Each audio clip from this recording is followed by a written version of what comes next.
Welcome back to Farm Nest, where farming meets the future. Today, we're exploring a tropical wonder that's creating a farming buzz: Lakshman Phalam, also known as Soursop. You've seen jackfruit. You've seen custard apple. But Lakshman Phalam?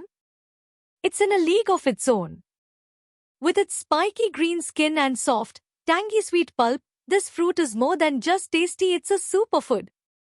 Originally from the Caribbean and South America, this tropical gem loves Indian soil. It thrives in warm, humid regions, needs moderate water, and guess what?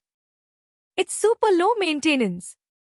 From boosting immunity to fighting inflammation, Soursop is packed with vitamin C, antioxidants, and even anti-cancer properties. No wonder it's in high demand in organic markets, juice bars, and wellness stores. And here's the kicker: one fruit can sell for 300 rupees to 600 rupees depending on size and quality. With just 1 acre, farmers are earning over 3 to 4 lakhs rupees per year. Soursop starts fruiting in about 2 to 3 years, and the plant keeps giving for up to 15 years. Use organic manure, good drainage, and a little patience, and you've got a goldmine growing in your backyard. So, whether you're a new farmer or looking to diversify your land, Lakshman Phalam is a smart, sustainable, and super profitable choice. Ready to plant your future? Don't forget to like, share, and subscribe to Farm Nest, where we grow knowledge, one crop at a time.